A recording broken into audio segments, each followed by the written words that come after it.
Adobe illustrator open করছি, আশা করি আপনাদের সবার ইনস্টল করা আছে এবং আপনারা ওপেন করে দেখছেন জিনিসটা দেখতে কেমন। একদম শুরুতেই আমি যদি ফাইলে গিয়ে নিউ দেই, তাহলে আমাকে একটা নিউ ফাইল ওপেন করার অপশন আসবে এবং নিউ ফাইল ওপেন করার অপশনের জন্য আমাকে একটা উইন্ডো শো করবে এবং উইন্ডোতে উপরে দেখবেন অনেকগুলো লেখা রিসেন্ট, সেভড, মোবাইল, ওয়েব ইত্যাদি।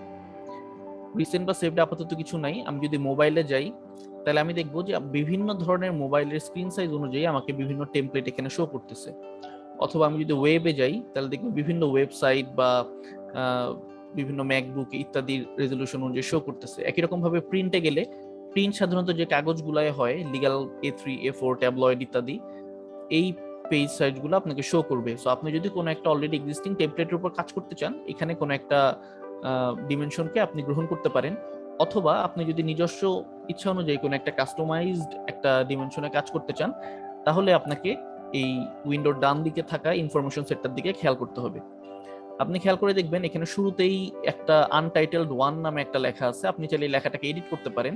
এই লেখাটা আপনার ফাইলের নাম হবে। সো আমি এটাকে একটা নাম দিলাম ট্রায়াল 1। এর নিচে আপনার পেজ সাইজটার ডিমেনশনটা দেওয়ার অপশন থাকবে, উইডথ কত, হাইট কত, এবং এই উইডথ বা হাইটের একক কি হবে সেটার জন্য ডান পাশে একটা ড্রপ ডাউন মেনু আছে। আমি মেনুটা ক্লিক করলে দেখতে পাবো এখানে মোট 10টা একক আমাকে দেখাচ্ছে: pixel, point, picas, inch, feet, feet and inch, yard, millimetre, centimetre, metre. আপনার পছন্দ অনুযায়ী বা আপনার সুবিধা অনুযায়ী আপনি এর মধ্যে যে কোনো একটা ইউনিটই গ্রহণ করতে পারেন, বাট সাধারণত পিক্সেল, ইঞ্চ, মিলিমিটার এই 3টা ইউনিটকে বেশি ইউজ করা হয়।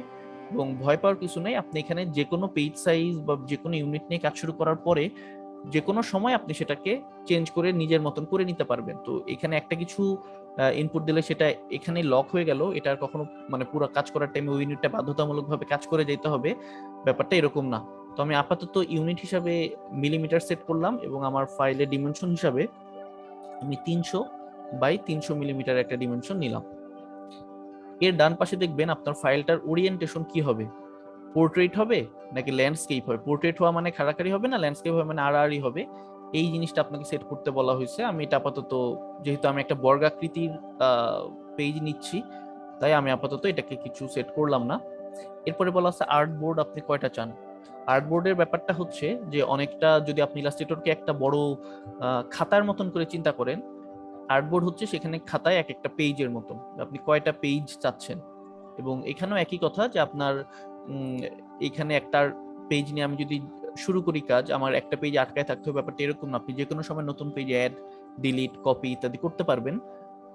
বর্তমানে একটা পেজই থাকলো, আমি পরবর্তীতে আমার যদি লাগে আপনাদেরকে আর্টবোর্ডের বিস্তারিত আমরা ফাইলের ভিতরে দেখবো।